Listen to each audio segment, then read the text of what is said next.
cas de l'extrapolation de la main invisible d'Adam Smith, de ce qu'Adam Smith appelait la main invisible et qui est à la base de la théorie du libéralisme. C'est-à-dire l'équilibre se trouve à partir de la confrontation et des échanges qui se font sur les marchés. Alors je continue un peu dans les définitions. Je vous disais, la finance, une de ses caractéristiques, et finalement, je dirais, ce qu'on dénonce à travers la finance, c'est la spéculation. La spéculation, qu'est-ce que c'est ? C'est tout simplement parier sur l'avenir. Aujourd'hui, là, il y en a qui spéculent sur une hypothétique attaque de gauchistes au local. Voilà, c'est de la spéculation. Mais ça peut se produire, mais pour l'instant, c'est de la spéculation. Spéculer, c'est parier, miser sur quelque chose pour en tirer un avantage. Et j'ajouterais, c'est en tirer un avantage pour avoir toujours plus vite, et en misant toujours moins. Un des aspects de la spéculation sur lequel on va s'attarder. Encore une remarque, tout ce qui est financier n'est pas totalement malsain ou n'est pas totalement pourri. On pourrait différencier ce qui relève de l'investissement et ce qui relève de la spéculation. On a le droit d'investir son argent, un bon père de famille a le droit de faire fructifier son argent de manière honnête en tirant un profit raisonnable. L'investissement il se caractérise par l'aspect long terme, alors que la spéculation, la principale différence, ça va être le court terme et la maximisation du profit. Voilà. Donc, tout n'est pas complètement diabolique dans la finance. Il faut savoir faire la part des choses et je vais essayer aussi de vous y aider. Effectivement, au départ, tout ce qui est marché financier, tout ce qui est finance, ça relève pas forcément de quelque chose de totalement malsain. Ça existait avant même le libéralisme, si vous voulez. Avant même que les théoriciens du libéralisme posent cette doctrine, couchent cette doctrine sur le papier. Les premières bourses ou assimilées, elles remontent au Moyen-Âge. Je crois qu'un des premiers établissements à Toulouse, c'est 1250. Alors il ne se passait pas grand-chose, je vous rassure. Il y en a eu plusieurs en France, mais ça s'est beaucoup plus développé en Italie, à la Renaissance, puisque le principe de la bourse, et de la finance en tout cas au départ, c'est la mise en commun de moyens, de capitaux, en vue de créer des richesses ou de créer une entreprise. Et ça commence notamment, ça s'est développé, pourquoi en Italie, pourquoi singulièrement à Venise ? Parce que ce sont des endroits où il y avait beaucoup de marchands, et on a utilisé justement la finance pour affréter des navires. Construire et affréter un navire, ça coûte cher, donc on a mis en commun des capitaux pour pouvoir acheter des navires, commercer dans le monde entier et revenir en apportant des nouveaux produits, des découvertes et des richesses. Donc on voit tout de suite cette espèce de paradoxe entre une intention convenable qui a pu apporter des bénéfices réels, voilà, les explorations, les découvertes, des bénéfices réels en termes pour la société, en termes de bien commun, on pourrait dire, mais quelque chose d'un peu gênant et qu'on va retrouver d'ailleurs sur le fronton de la première bourse, alors là, du premier établissement boursier de Venise, qui disait, sur le fronton donc, c'est en latin mais je vous le dis en français, à l'usage des marchands de tous les pays et de toutes les langues. Et j'ai trouvé que ça en disait long sur justement cette ambiguïté de la finance, qui est, on le voit tout de suite, à l'usage des marchands, donc c'est quelque chose qui va être fondé sur les échanges marchands, sur le pouvoir des marchands, la bourgeoisie, donc, et de tous les pays et de toutes les langues. Et là, on a une approche du caractère anational et quasiment déjà mondialisé de ce qui relève de la finance. Très intéressant. Ça, je crois que c'est au XVIe siècle, peut-être XVe, je ne sais plus exactement. Voilà. Et puis les États, au XVIe ou XVIIe siècle, ont recours au marché financier pour financer des emprunts à moindre frais et avec des conséquences différentes que s'ils empruntaient auprès des banques. Voilà, donc une origine, on va dire, louable. Au départ, la finance, ça, c'est pas grand-chose. Ça permet d'atteindre certains objectifs. J'ai envie de dire, pourquoi pas, tant qu'on est conscient de ce que ça représente et qu'on y met des limites, notamment politiques, et surtout que le pouvoir politique n'est pas intrinsèquement lié à ce pouvoir-là. Pourquoi pas, donc ? Mais ça va vite changer. Les marchés financiers sont beaucoup développés au moment de la révolution industrielle, toujours avec ce besoin de rechercher des masses d'argent énormes que ne pouvaient pas fournir les États, notamment pour construire tout ce qui était infrastructure, qui coûtait extrêmement cher, qui nécessitait de collecter rapidement, très rapidement, énormément de capitaux. Et après, tout est allé très vite, tout s'est enchaîné, et aujourd'hui, on est sur des marchés financiers, on en parlera un peu tout à l'heure, qui sont des purs casinos où l'activité de financement est finalement accessoire et où l'activité essentielle est bel et bien la spéculation. Petite anecdote que j'aime beaucoup raconter à ce sujet-là, enfin, c'est pas une anecdote d'ailleurs, c'est une information, c'est sur la durée de détention des actions. Une action, c'est un titre d'une société qu'on peut acheter pour percevoir des dividendes et qu'on peut revendre ensuite et éventuellement tirer une plus-value et, si on se débrouille mal, une moins-value. Et bien, entre 1945 et 1975, la durée de détention moyenne des actions était de 6 ans. Voilà. Votre grand-père, il avait investi dans les actions Suez ou Saint-Gobain, il les gardait 5, 10, 15 ans, ça lui faisait une petite rente, voilà, rien de méchant là derrière. Durée moyenne de détention, 6 ans. Entre les années 80 et les années 2000, la durée de détention moyenne passe à 2 ans. Donc on change déjà un peu de caractère. On est plus dans des bourses, enfin dans des échanges systématiques à court terme. Dans les années 2000, elle passe à 11 mois. Et est-ce que vous avez une idée aujourd'hui de la durée moyenne de détention d'une action? Quelques heures, quelques minutes.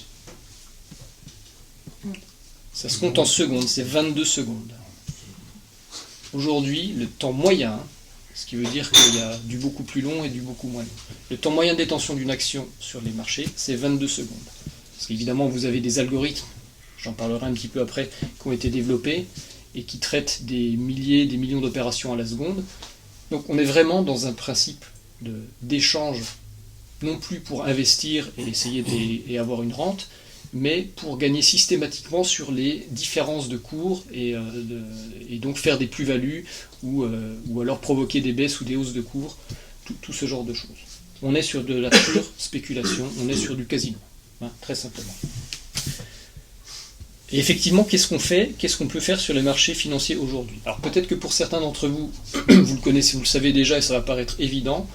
Je vais donner quelques exemples quand même, parce que je me suis rendu compte qu'à chaque fois qu'on en parle, ceux qui connaissent vivent ça quotidiennement, mais ceux qui ne connaissent pas tombent des nues en sachant ce qui se passe réellement sur les marchés financiers. Alors, qu'est-ce qu'on peut faire sur les marchés financiers? Qu'est-ce qu'on peut acheter sur les marchés financiers? Des actions, des obligations. Ouais, actions, obligations, on en a parlé. Qu'est-ce qu'on peut acheter d'autre? Des matières premières. Matières premières. Donc les matières premières, déjà on va aller plus loin, des matières premières énergétiques, des matières premières pour la métallurgie, et des matières premières agricoles. Intéressant. On peut imaginer tout ce qu'il peut y avoir derrière, comment on peut faire, par la puissance financière, on peut faire varier des cours de matières premières et donc mettre des producteurs en situation délicate. Voilà. Donc des matières premières, des titres, des actions, des obligations. On peut acheter aussi de la dette, on peut acheter du taux. Voilà. On peut acheter des devises, exactement. C'est un aspect important. Et puis on achète aussi... On peut faire des paris. Je crois qu'il y avait pour les subprimes, il y avait le pari de la chute d'une banque. Alors, c'est pas tout à fait ça, mais ta remarque est très pertinente. Et c'est le dernier point le dernier point que je voulais citer, on achète des produits dérivés. Produits dérivés, c'est ça, c'est des paris en fait. Les produits dérivés, c'est des contrats à terme, ce sont des options d'achat. Je vais essayer de vous expliquer un peu mieux ça, mais voilà. Vous avez des sous-jacents, du blé, des actions de la société Total, etc. Puis derrière, toute une série de produits dérivés. J'achète une option d'achat sur les titres de Total. J'achète un contrat qui va me permettre d'acheter 1000 tonnes de blé à un prix déterminé à l'avance et à une date définie à l'avance. J'achète une option de vente d'un produit que je ne détiens pas, etc., etc. Alors ça, c'est mon grand dada, enfin mon grand dada. Qu'on peut faire sur les marchés financiers aujourd'hui, mais hier aussi d'ailleurs. On peut vendre à découvert. On peut vendre des choses dont on n'est pas propriétaire, des choses qui ne nous appartiennent pas. Voilà. Je vais essayer de le faire avec un exemple concret. Vous êtes spécialiste du prix des iPhones, mais vous n'avez pas d'iPhone. Vous savez que le prix de l'iPhone, aujourd'hui c'est 100, mais vous avez la conviction que le prix de l'iPhone va rapidement baisser. Si vous aviez un iPhone, qu'est-ce que vous feriez? Vous le vendriez tout de suite pour pas subir la baisse. Ok. Mais vous n'en avez pas. Alors vous allez emprunter l'iPhone de votre ami, et puis vous allez le vendre au prix de 100, ou un petit peu moins, parce qu'il faut trouver un acheteur. Et puis quand le prix aura baissé, ce à quoi vous vous attendiez, disons 80, vous allez racheter un iPhone, et puis vous allez le redonner à votre copain. C'est exactement le principe de la vente à découvert qui se passe en quelques secondes dans les chambres de compensation sur les marchés financiers. On vend des actions, on vend des titres dont on n'est pas propriétaire par un système d'emprunt et de rachat successifs. Je ne sais pas si c'est très clair, mais c'est comme ça que ça marche. Sauf que ça pose plusieurs problèmes. C'est que si vous vous plantez, si au lieu de baisser, le prix de l'iPhone il a augmenté, vous ne pouvez pas racheter l'iPhone et vous ne pouvez pas rembourser votre copain. C'est délicat. Ou alors vous êtes obligé d'y mettre de votre poche.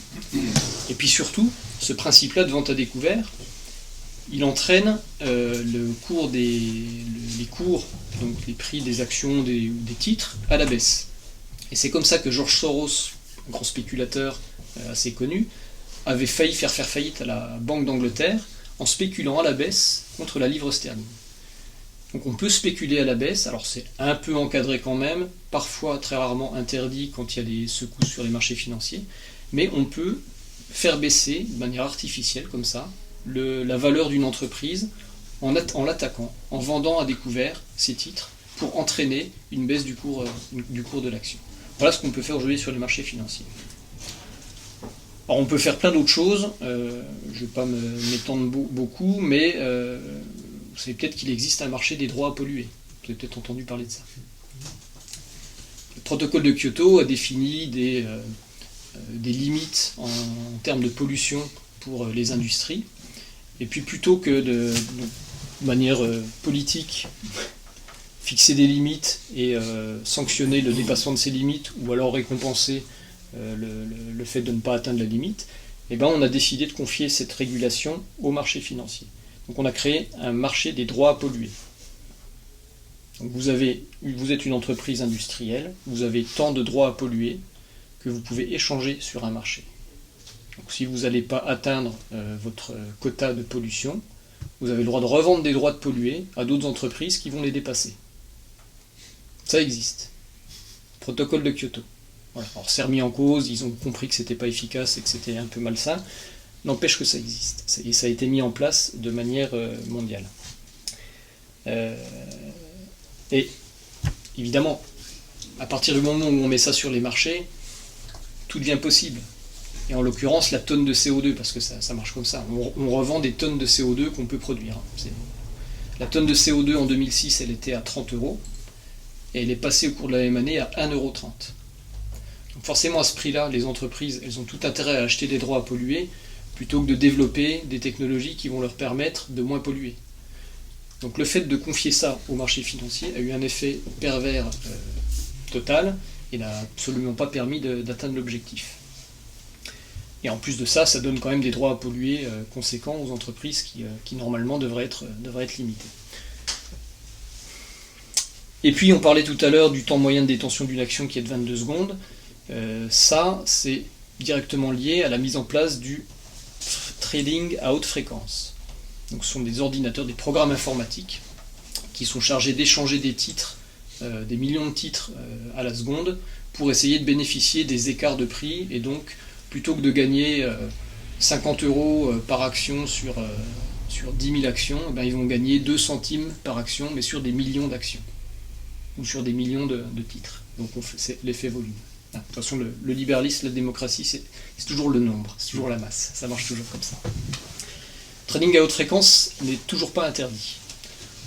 On sait, ou on soupçonne en tout cas, qu'il a créé des gros problèmes récemment. Alors, il y a 1 ou 2 ans, un mini crack en une journée. On n'a pas pu le déterminer. Toujours est-il que ça pose quand même un gros problème, puisque l'homme est totalement exclu du système. Donc, déjà quand l'homme y est, on arrive à vendre des choses dont on n'est pas propriétaire, on arrive à échanger des droits à polluer et à faire tout un tas d'autres choses, d'autres paris complètement fous. Et là, carrément, on supprime l'intervention humaine et on laisse les algorithmes déterminer les échanges. Et on verra par la suite que les volumes ont aussi une importance dans les crises et dans tout ça.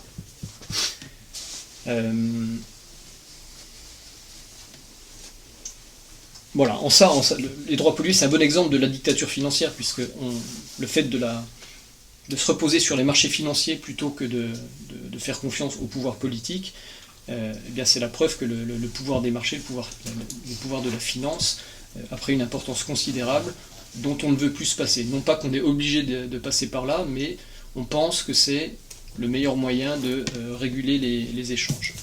Et donc on se retrouve avec des aberrations telles que celles dont je viens de parler. Maurice Allais, qui était prix Nobel d'économie français, et petite anecdote là aussi, il a commencé sa carrière, il était major de Polytechnique je crois, il voulait faire de la physique, et puis il a changé d'orientation parce qu'il est allé aux États-Unis dans les années 30, juste après la crise financière de 29, et il s'est dit, quand il a vu la catastrophe, il a décidé de s'engager plutôt dans la voie de l'économie pour essayer de comprendre et d'élaborer des économies plus justes. Maurice Allais est un économiste auquel l'Action française se réfère bien volontiers d'ailleurs, et qui a été longtemps, jusqu'à il y a quelques années ou quelques mois, le seul prix Nobel d'économie français. Voilà ce qu'il disait sur les marchés que je qualifiais tout à l'heure de casino, parce que lui aussi en fait. Le monde est devenu un vaste casino, où les tables de jeu sont réparties sur toutes les longitudes et toutes les latitudes. Le jeu et les enchères auxquelles participent des millions de joueurs ne s'arrêtent jamais. Et oui, parce que les marchés financiers, vous en avez à Paris, vous en avez à Londres, après à New York, après à Chicago, après au Japon, etc. Et donc ça ne s'arrête jamais, les échanges ne s'arrêtent jamais. Alors que, pour revenir en arrière, quand je vous citais tout à l'heure les bourses, même en France, je crois qu'il y a eu un décret de Louis XV qui fixait des horaires très précis pour les échanges de ce genre d'échanges. Bref. Ça ne s'arrête jamais. Sur toutes les places, cette spéculation frénétique et fébrile est permise, alimentée et amplifiée par le crédit. Crédit, donc les emprunts. On en parlera aussi également. Les marchés financiers, en fait, dans bien des cas, c'est le principe de la patate chaude.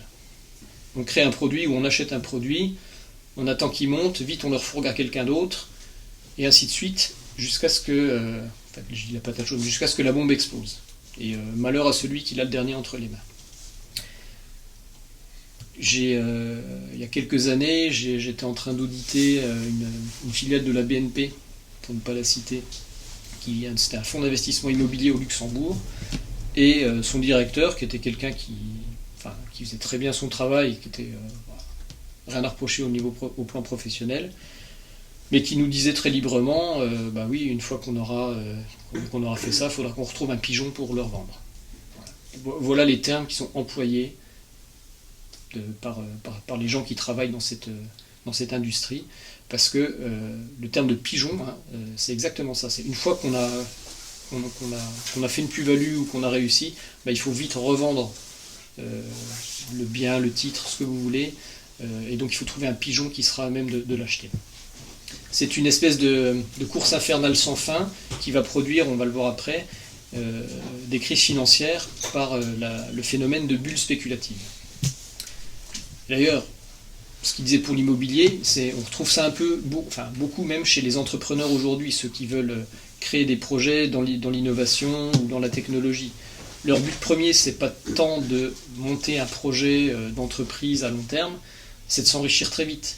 Celui qui va avoir une idée formidable, dans la tête, qu'est-ce qu'il a ? Je vais pouvoir revendre mon entreprise au bout de 3 ans et devenir millionnaire.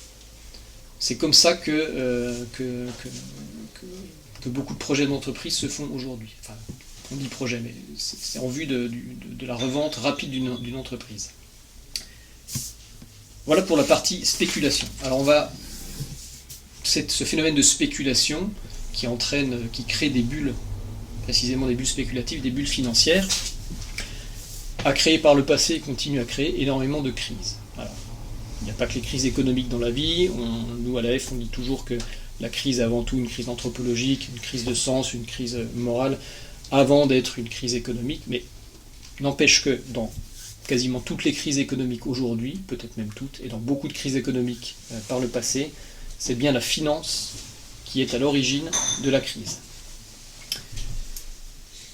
Je vais commencer par la crise la plus célèbre, comme ça vous allez vous approprier un peu ça, et puis on va passer à d'autres exemples. C'est celle de 1929, le krach boursier, et qui s'est traduit ensuite par une crise économique sans précédent qui a contaminé l'ensemble de la planète. 1929, la crise des années 30 trouve son origine dans le krach boursier de 1929. Krach boursier de 1929, pourquoi il a eu lieu?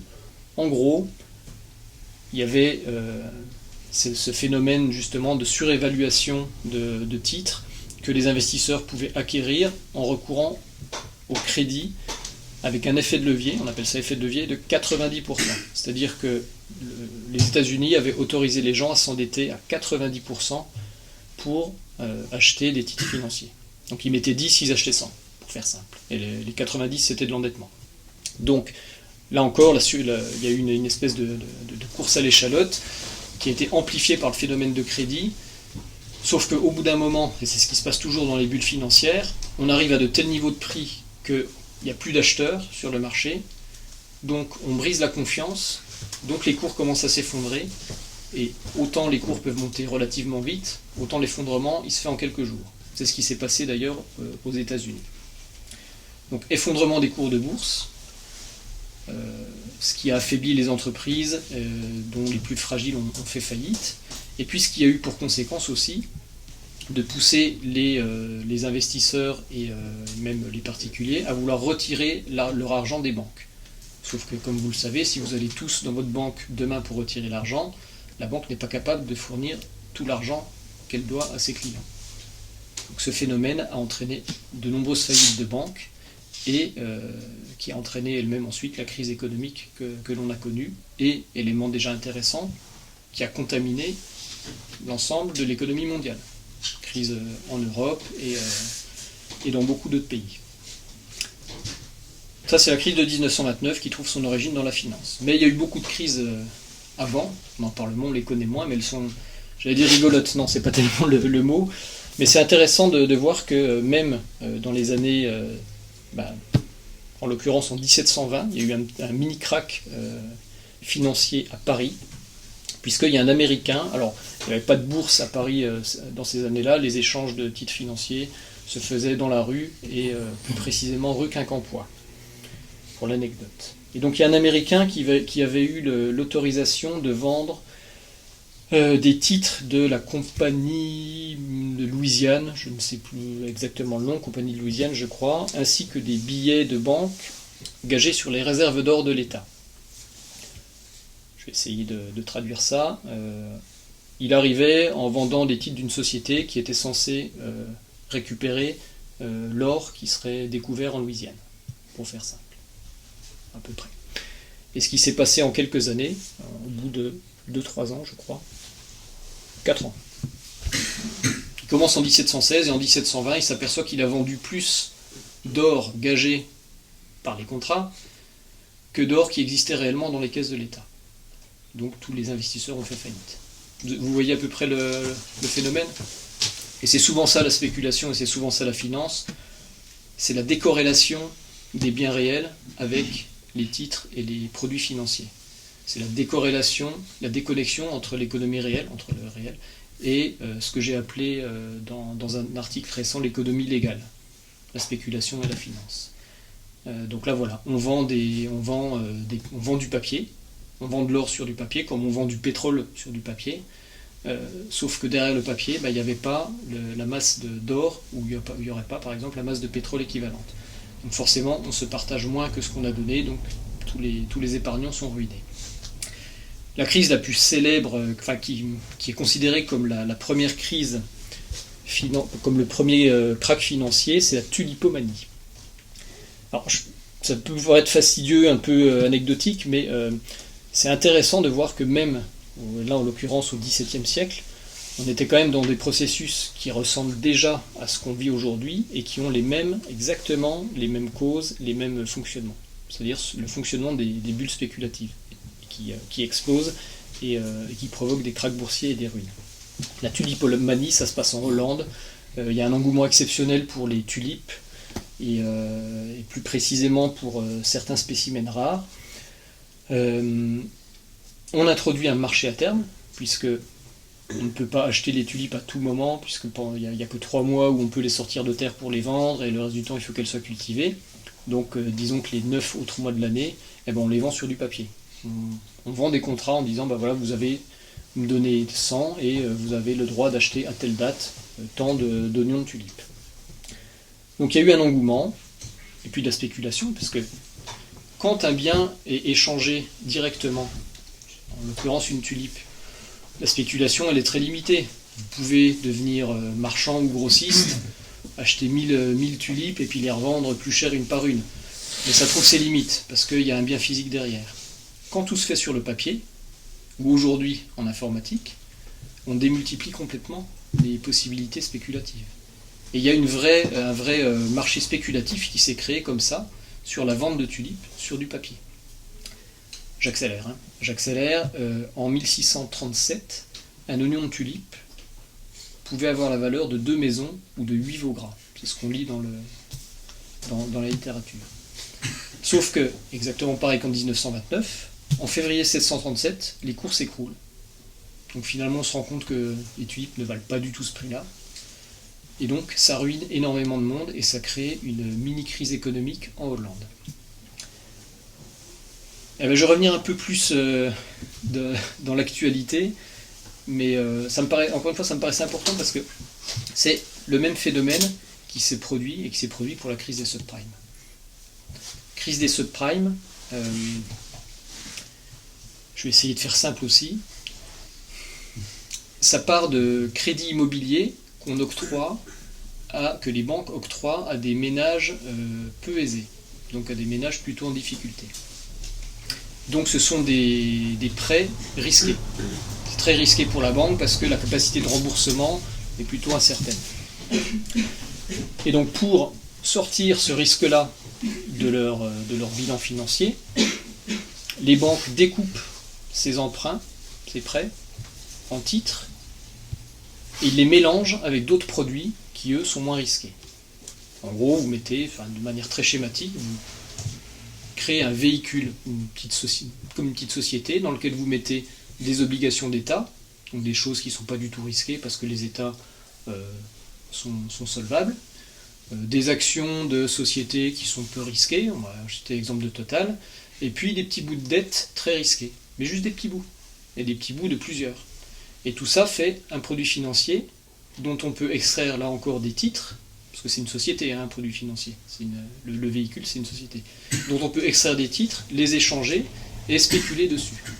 Donc les banques comme ça sortent le risque de leur bilan. Elles ont pris un risque en finançant des ménages peu aisés pour des emprunts immobiliers, et puis elles externalisent leur risque en vendant des produits sur les marchés financiers, produits qui sont réputés être peu risqués puisqu'ils sont mélangés à haute dose avec des choses qui ne sont pas risquées. Et puis manque de peau, les taux d'intérêt augmentent, les emprunts étaient faits sur des taux d'intérêt variables, donc les taux d'intérêt augmentent, donc les gens n'arrivent plus à rembourser, et en même temps l'immobilier baisse, donc là où à l'origine les sociétés peuvent vendre le bien immobilier pour rembourser la dette, là la valeur avait tellement baissé qu'ils ont été incapables de rembourser. Donc premièrement, beaucoup d'établissements hypothécaires ont fait faillite. Ensuite de ça, tous ces produits dans lesquels on avait mis des petits bouts de ces emprunts, on a commencé à se dire mais qu'est-ce que ça vaut? Et on ne savait plus. Les marchés se sont affolés parce qu'ils ne savaient plus valoriser ces choses-là. Et comme ils ne savent plus valoriser, plus personne n'achète. Donc ça bloque le marché, donc ça fait descendre les cours, et ça crée, parce qu'il y en avait pour des centaines et des milliers de milliards, et donc ça crée les conditions d'une crise financière. Voilà à peu près comment les subprimes ont fonctionné. Mais on pourrait donner d'autres exemples. La bulle Internet des années 2000, c'est la même chose. On a donné des valeurs complètement folles à des sociétés sur la simple idée qu'on avait de ce que ça valait. Et puis quand on s'est aperçu qu'on avait déconné, qu'on était allé un peu trop haut, tout s'est effondré. Donc voilà, ça c'est pour les bulles. Et puis je voulais donner 2 autres exemples qui me paraissent intéressants. C'est Ponzi. Ça vous dit quelque chose, Ponzi? Les pyramides de Ponzi? Alors ça, il faut connaître. Pour plein de raisons. Pyramide de Ponzi, c'est une arnaque. C'est une arnaque, mais basée qui fonctionne surtout en finance. Ça peut fonctionner avec des voleurs, mais bon, vous me direz, c'est la même chose. Ça fonctionne surtout pour la finance. Le principe est assez simple. Vous sollicitez un investisseur en lui disant « J'ai trouvé un produit qui va vous rapporter beaucoup d'argent. » Je dis n'importe quoi, donnez-moi 100, je vais vous faire gagner 50%, je vous rendrai 150. Sauf que vous remboursez votre investisseur avec l'argent apporté par d'autres investisseurs. Il n'y a pas de produit financier, il n'y a pas de produit derrière, il n'y a pas de génération de bénéfices. Vous lui demandez 100, vous récupérez 200 ailleurs, vous lui rendez 150, et ainsi de suite, et vous continuez. Et vous récupérez 500 auprès d'autres investisseurs pour rendre... C'est Madoff, ça, non? C'est exactement Madoff. Madoff, c'est exactement ce principe-là. Ça s'appelle une pyramide de Ponzi. C'est un peu le principe des banques aujourd'hui, sur les emprunts et... Non, parce que y a toujours derrière un produit, j'allais dire un produit réel, un produit avec des sous-jacents. On a vu dans le cas des subprimes que c'était un peu un mélange de plein de trucs qui fait qu'on ne savait plus trop ce qu'il y avait dedans. Mais les banques ne font pas ça délibérément. Et les banques derrière, il y a quand même des choses très précises qui peuvent ne plus rien valoir du jour au lendemain, je suis d'accord. Mais il y a quand même toujours des produits qu'on peut identifier et qu'on peut analyser. Là, dans le cas de Madoff ou de Ponzi, il n'y a rien. Il n'y a rien du tout derrière. Il y a juste, je fais croire aux gens que je passe leur argent, mais en fait, je leur donne des intérêts avec l'argent d'autres investisseurs. Et puis quand on a fait une trop grosse pyramide et qu'on ne trouve plus assez d'investisseurs pour payer les intérêts des autres, la pyramide s'écroule. Et tous ceux qui ne sont pas sortis de ce système, là aussi sont ruinés.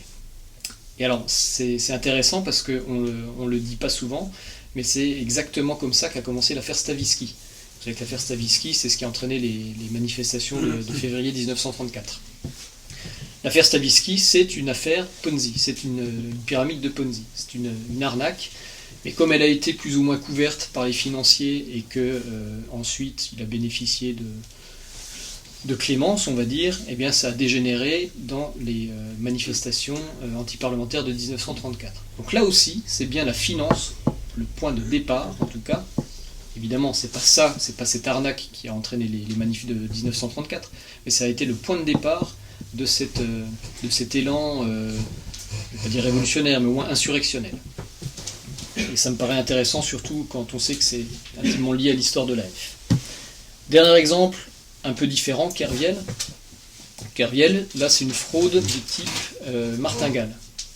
La martingale, c'est un pari dans lequel vous misez systématiquement 2 fois plus que la mise précédente pour effacer vos pertes. Alors bon, ok, vous avez rien compris.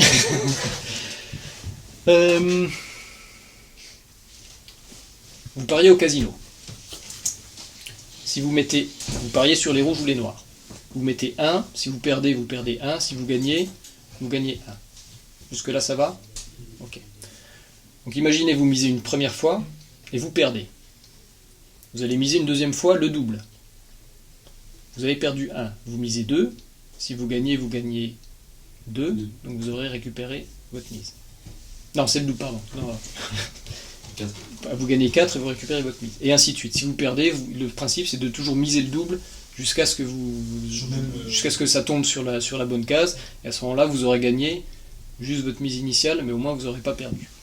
Kerviel, c'est exactement ce qu'il a fait. Il a misé outrancièrement. Et Nick Leeson aussi, la faillite de la Barings, c'est exactement le même principe. Ils ont perdu. Et donc plutôt que de prendre leur perte et de se faire licencier proprement, ils ont continué, ils en ont rajouté, toujours plus, pour essayer d'effacer, en attendant que les marchés se retournent, et pour essayer d'effacer les dettes. Je ne sais pas si je suis très clair, mais en gros le principe c'est ça, c'est vous perdez, donc vous doublez la mise. En cas de retournement, comme ça vous récupérez votre perte. Mais ça continue de baisser, donc vous doublez encore la mise, en attendant le retournement, et ainsi de suite. Sauf qu'au bout d'un moment, soit la banque s'en rend compte, ou soit vous ne pouvez plus frauder pour trouver les sommes nécessaires, et donc tout cela s'écroule. Est-ce que c'est interdit? Alors, c'est pas foncièrement interdit, mais j'ai dit, c'est une question très intéressante. J'ai dit au départ que les marchés financiers c'était le casino, on faisait un peu ce qu'on voulait. En fait, c'est un peu comme au casino. Au casino, vous avez des limites de paris. Vous pouvez pas, la martingale, elle s'arrête au bout d'un moment parce que vous avez des limites. Dans la banque, c'est pareil. Vous avez toujours, normalement, et c'est très contrôlé, vous avez des limites. Il n'y a pas eu un truc comme quoi il est allé au-dessus des lois et la banque l'avait couvert? Oui, c'est exactement ça. Vous avez des limites. Vous n'êtes pas autorisé à engager des sommes trop importantes, des sommes qui appartiennent à la banque ou au client. Vous avez des limites, et puis si vous perdez, tant pis. Kerviel, sa fraude a consisté à dépasser ses limites, justement pour pouvoir faire sa martingale. Donc pour dépasser ses limites, il a faussé les écritures et il a fait en sorte que ce ne soit pas détecté. Alors, peut-être que ça l'a été bien avant que le jour où ça a été révélé par la Société Générale. L'histoire ne le dira jamais, toujours est-il que c'est avéré qu'il a véritablement faussé les systèmes et fraudé. Et moi, ce qui m'a intéressé dans cette affaire, c'est la simple possibilité technique de miser ces sommes considérables sur les marchés, même en fraudant. Je veux dire, ce type-là, tout seul, avec quelques manipulations informatiques, a misé 50 milliards sur des produits, je ne sais plus lesquels d'ailleurs, je crois que c'était du taux qui vendait, mais 50 milliards, lui tout seul, en manipulant simplement, avec quelques manipulations informatiques. Et c'est ça qui est grave pour moi dans ce système, c'est qu'on est en mesure de manipuler ce type de somme. Ce qui, avec des biens réels, est totalement impossible, et tant mieux. En gros, pas de limite, quoi. Ou alors des limites, mais qu'on peut truander.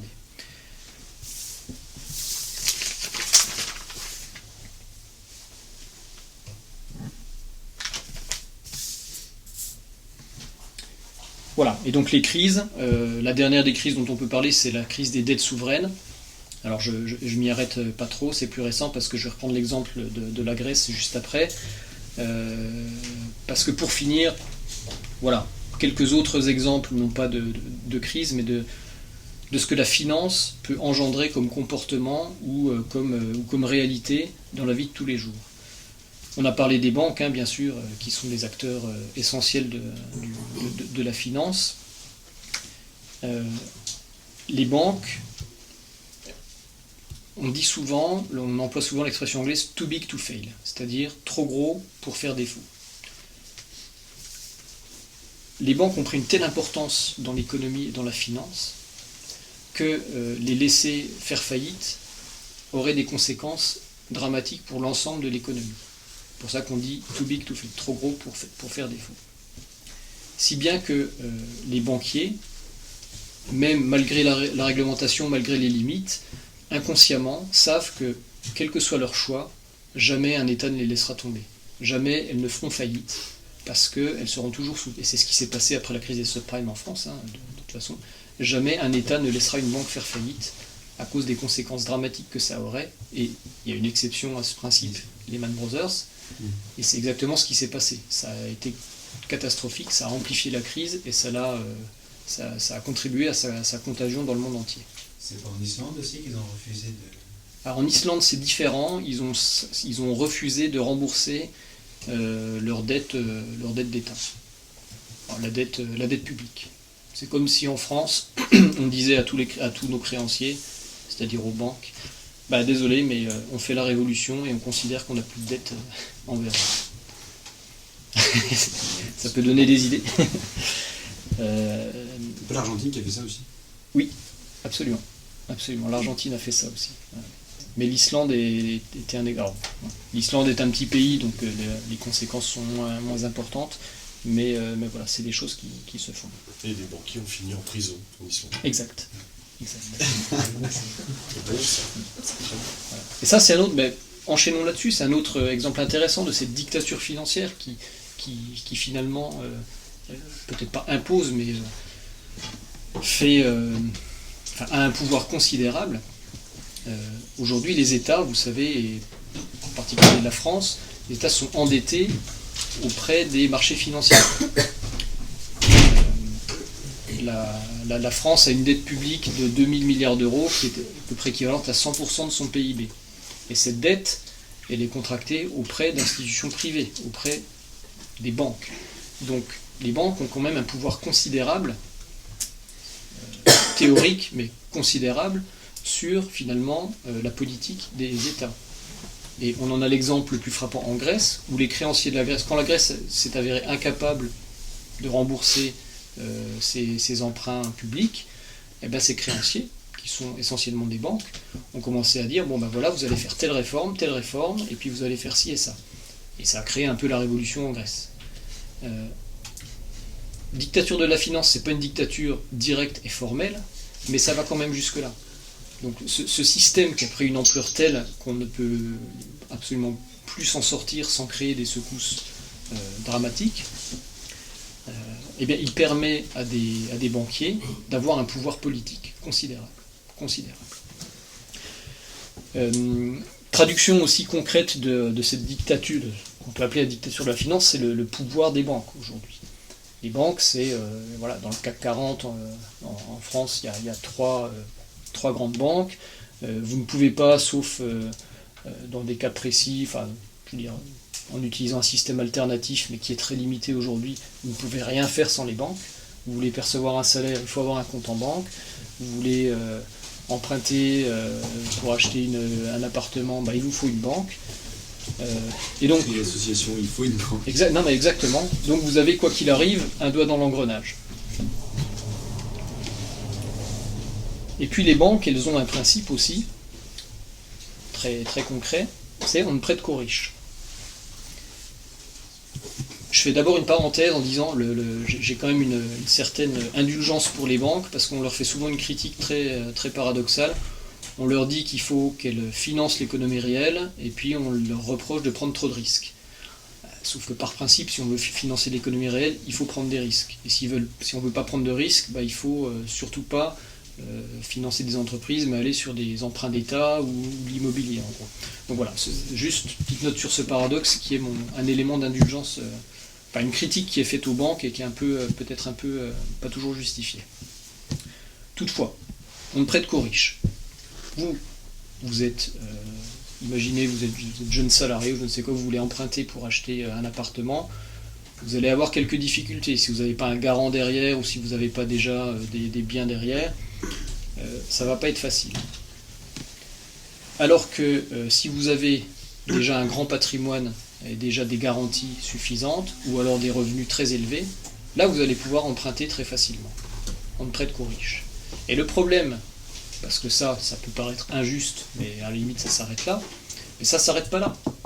C'est que le crédit aujourd'hui bancaire, il sert beaucoup plus à enrichir les riches, si vous voulez, qu'à financer le développement des entreprises ou à aider les moins aisés.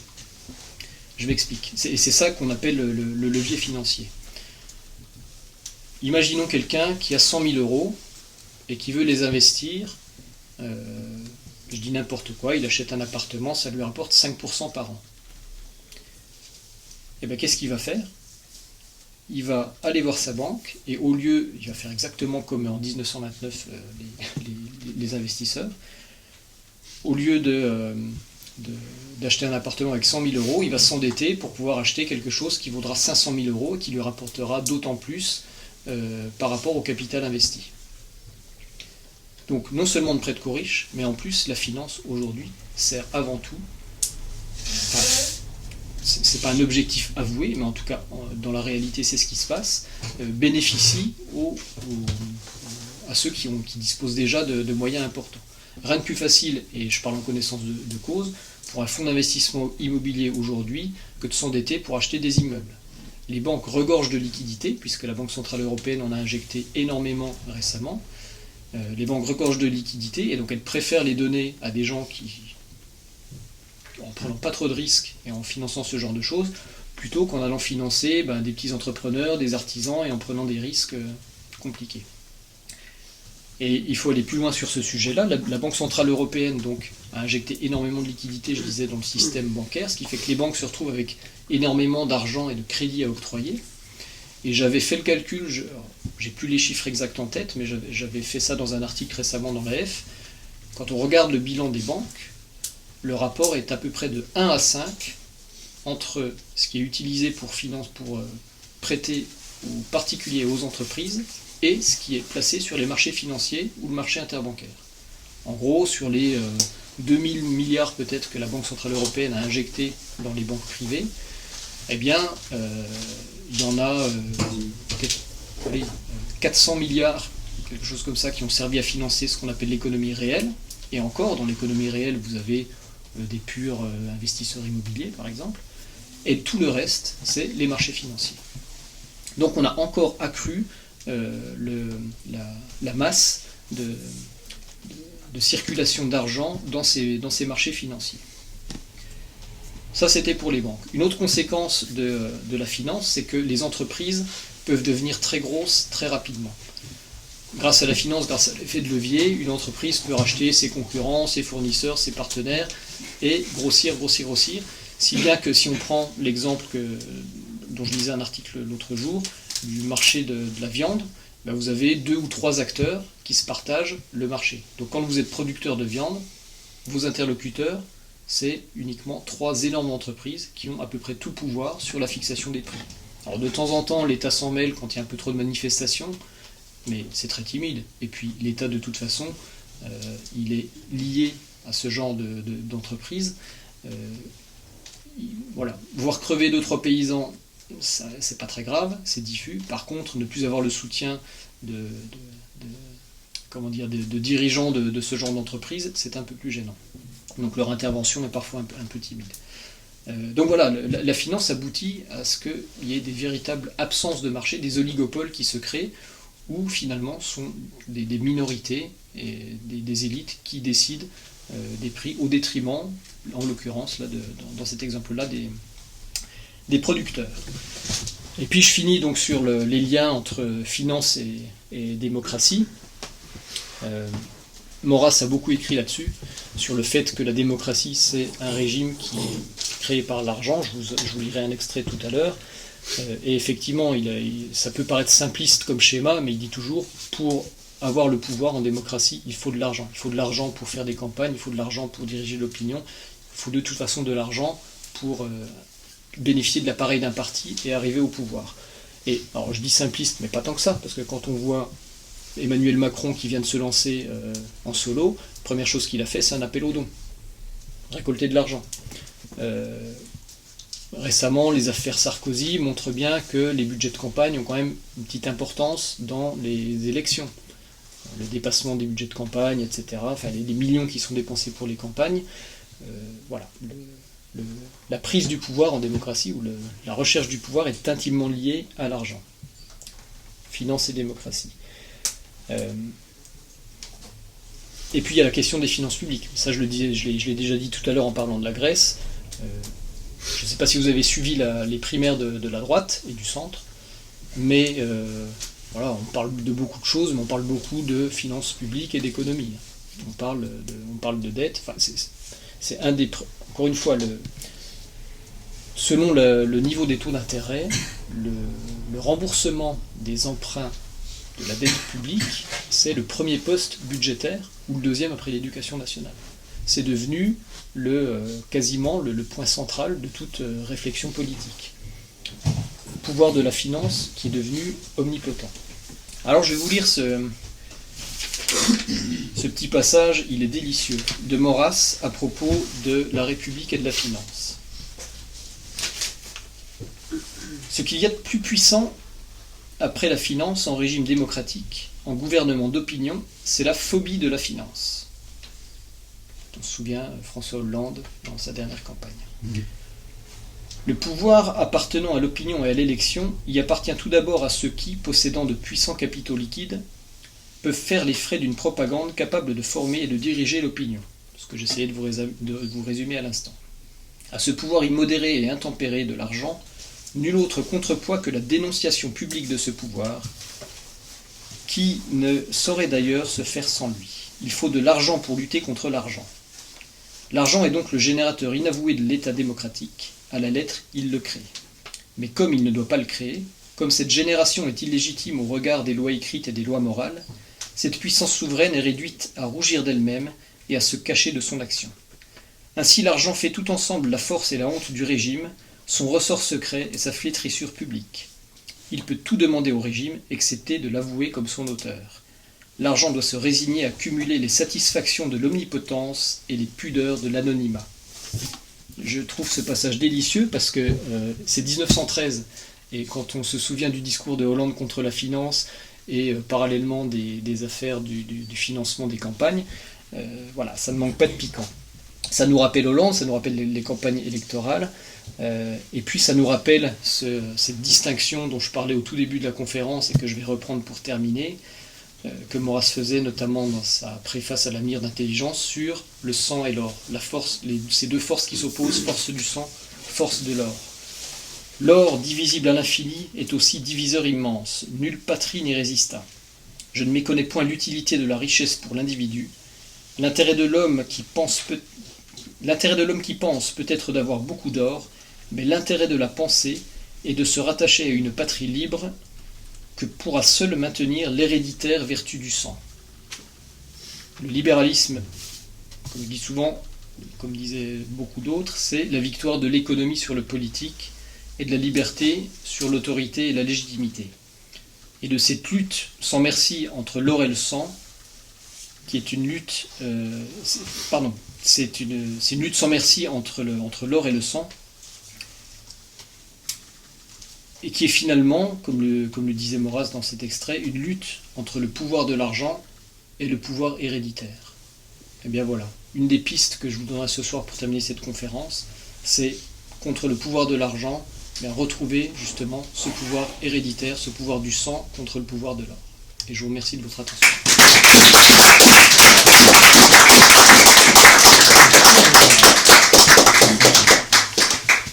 Est-ce que vous avez des questions ? Du coup, il y a deux... Qu'est-ce que tu penses qui est juste à faire en termes pratiques et en termes théoriques ? C'est-à-dire, quel système serait plus idéal ? Et là, dans la conjoncture, ou dans la structure dans laquelle on est, comment se sortir du... Alors, c'est une question très compliquée, et effectivement, quand Simon m'a demandé de parler de finance, il m'a donné deux sujets. Un, premier lieu, parler de la finance, et puis en janvier ou février, comment sortir du système financier. Ce sera l'objet de la... Et je lui ai répondu, ok pour la première, et pour la deuxième, c'est très compliqué. Je ne peux pas répondre évidemment absolument ni définitivement à cette question, mais je vais donner quelques éléments. Premièrement, ma certitude, c'est que ce système financier va vers d'autres crises plus graves que celles qu'on a vécues et qui peuvent intervenir même assez rapidement. Ce matin encore sur RTL, j'entendais Stéphane Fillon qui était invité et il évoquait la possibilité, avec la remontée des taux, de crises importantes. Crise financière pendant son éventuel quinquennat. Et de crise en crise, ma conviction aussi, c'est que je ne vois pas comment ça ne peut pas exploser, comment le système financier ne peut pas imploser. Peut-être qu'on va continuer comme ça indéfiniment, mais encore une fois, la BCE a injecté tant de liquidités pour sauver l'euro, ça devient complètement fou, et je ne vois pas comment le système va pouvoir survivre. Donc je penche plutôt, je spécule, disons, mais pour une explosion du système financier. Qu'est-ce qu'il en ressortira ? Je ne sais pas trop. Alors qu'est-ce qu'on peut faire ? Deuxième chose, déjà, se nourrir et appliquer la doctrine sociale de l'Église. Déjà à titre individuel, et essayer de la répandre au maximum. Je travaille, je fais de la finance, je travaille dans un fonds d'investissement immobilier. Ce qui se fait est plutôt propre, entre guillemets, c'est-à-dire que c'est pas spéculatif. C'est pas génial, mais c'est pas spéculatif. Il est possible de faire des choses en étant totalement coupé et des marchés financiers et du système spéculatif. Voilà. Et toujours se nourrir de la doctrine sociale de l'Église et des principes de juste prix, de justice commutative et distributive, et bien avoir en tête ça et l'appliquer. Ce serait intéressant d'ailleurs de tous ceux qui travaillent d'essayer de se dire tiens, comment moi dans mon travail je peux appliquer la doctrine sociale de l'Église. eh bien, on peut. Et toujours avoir ça à l'esprit, essayer de s'en nourrir et ne pas se départir de ces principes-là. Et puis troisièmement, alors là, troisièmement avant le quatrième, troisièmement, il y a quand même beaucoup de systèmes alternatifs qui se créent. On parlait des banques tout à l'heure, la NEF qui s'est créée, c'est une banque qui s'interdit la spéculation, qui s'interdit les marchés financiers, qui ne fonctionne que sur un système mutualiste et solidaire. Enfin, voilà. Il y a des choses qui existent, mais qui sont vraiment C'est anecdotique. Alors ça devient moins anecdotique, mais oui, pour schématiser, pour résumer, oui, ça reste anecdotique. Est-ce qu'il faut le développer? Il faut s'y intéresser. Il faut s'intéresser à tout ce genre d'initiatives.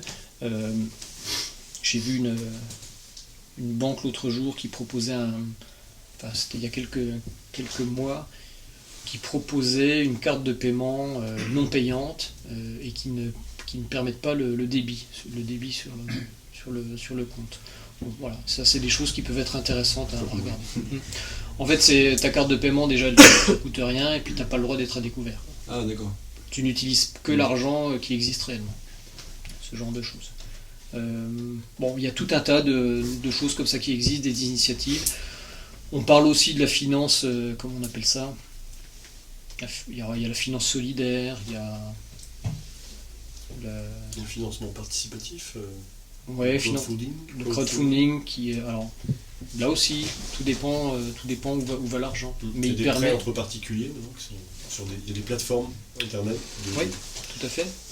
Qui apportent sécurité justement aux transactions, on peut prêter de l'argent entre particuliers. Voilà. Mais alors là c'est pareil, je dis pas que je suis très prudent, mais je connais très bien un cas, c'est Prêt d'Union. Et eux, en fait, ils ne font que reproduire le système de prêt à la consommation, sauf qu'ils le font de particulier en particulier.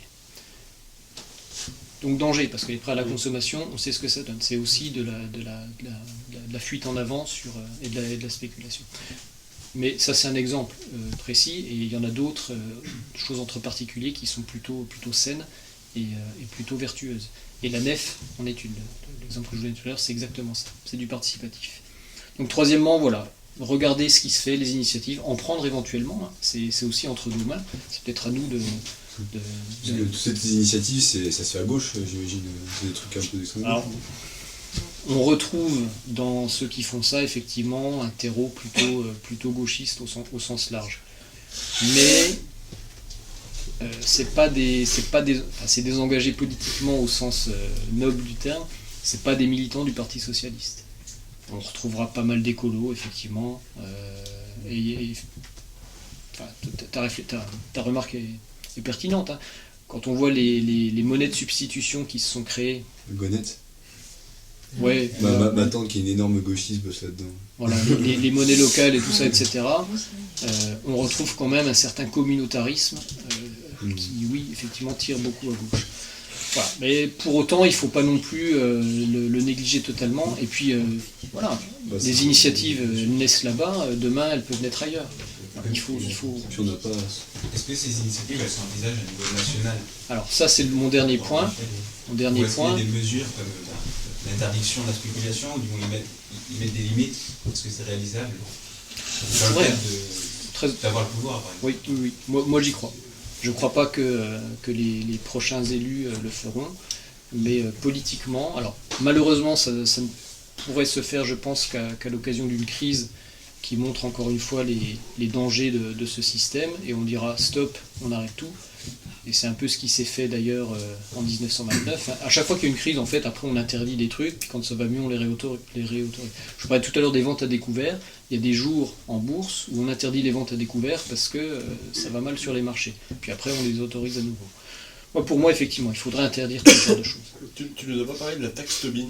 Non, c'est vrai. Je maîtrise pas très bien c'est un serpent de mer, ce truc. Ouais, on en parlait depuis des années et ça n'a jamais vu le jour, en fait. Ouais, alors ça, il y a ça aussi qui peut être fait, et c'est une des préconisations de Gaël Giraud, notamment, qui a écrit Illusion financière, qui se bat beaucoup sur cette question-là. Oui, il faudrait taxer beaucoup plus toutes ces transactions financières, absolument. Oui, il faudrait interdire certaines pratiques. Le trading à haute fréquence, il n'apporte rien à l'économie, Si, aux fabricants d'ordinateurs, si on veut aller au bout, mais bref. On est vraiment au service pur et simple de la spéculation en faisant ça. Il faut interdire certaines pratiques. Alors qu'est-ce que ça pourrait avoir comme conséquence? Déjà, comment on le fait? Je sais pas quel homme politique aurait le courage de faire ça vu les conséquences que ça peut avoir. Parce que finalement, et je suis assez bien placé pour le savoir, dans toutes ces instances, dans toutes les institutions financières et dans les banques, vous avez une espèce c'est une espèce de bourgeoisie qui prospère là-dedans et qui vit très très bien de ce système. Et c'est une bourgeoisie qui est à la fois un mélange d'ancienne noblesse et de nouveaux riches et de parvenus. Et ils ont beaucoup d'influence. Ils ne tirent pas les manettes, mais ils ont beaucoup d'influence. Et peu de gens, peu de politiques prendraient le risque de voir la majorité d'une classe sociale telle que celle-ci se retrouver sans rien. Voilà. Donc c'est un peu pas la difficulté, mais voilà ce que ça pourrait avoir comme conséquence. Et moi je crois vraiment, oui, il faut y aller. C'est pas des... Et sans parler de ce que font les gauchistes, là, les initiatives effectivement un peu confidentielles, des écolos bobos et tout, est-ce qu'il n'y a pas de notre côté aussi notre façon de dépenser notre argent qui alimente cet immense casino en fait? Oui. Parce que quand on va... Mais on a l'impression qu'on n'est pas complice de ce système financier, mais quand on va chez McDo, quand on achète du Coca, en fait, on participe de la prospérité de ce casino, quoi. Moi, je le pense aussi. Je le pense aussi. Je dis pas que il faut sourire de racines et se couper totalement de... Non. Mais effectivement, à nous aussi, non mais c'est très important, à nous aussi de faire attention à ce qu'on fait, à nous de... alors, il y a toujours la caricature, plutôt acheter français qu'étranger, mais alors, tout dépend, parce qu'aujourd'hui acheter français, ça veut tout et rien dire. Quand j'achète une voiture française, j'ai une chance sur deux qu'elle soit produite à l'étranger, etc., etc. Donc ça a ses limites, mais ça a quand même une vertu. Et en tant que nationaliste, on ne peut que s'y référer. Donc attention à ce qu'on consomme, attention, plus tard vous allez travailler, ou peut-être déjà maintenant, vous allez avoir des choix à faire, des investissements, on va vous proposer de placer votre argent. Faites attention, il y a des choses qui... à mon sens, peuvent se faire. Le livret A, j'ai pas de problème avec ça. Par contre, quand on commence à aller dans certains produits d'assurance, méfiance. La bourse, par exemple, à titre personnel, c'est quelque chose que je m'interdis. Mais je dis pas qu'il faut absolument pas y aller. Mais moi, à titre personnel, c'est quelque chose dont je me méfie. Excuse-moi, par rapport à ce que tu viens de dire à l'instant là, donc les milieux patriotes, fréquemment, nous dit que si on veut investir ou si on veut économiser, il est plus judicieux maintenant, compte tenu de l'instabilité du système monétaire, d'investir dans l'or ou dans l'argent, qui est unique, physique en fait, d'acheter des pièces en or ou en argent. Qu'est-ce que tu en penses toi à ce niveau-là?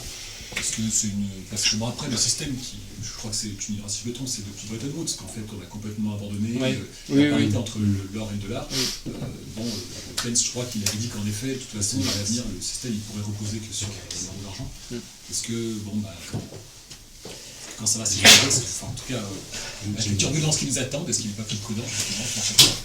Alors il est sûrement plus prudent d'avoir des lingots d'or que des produits financiers.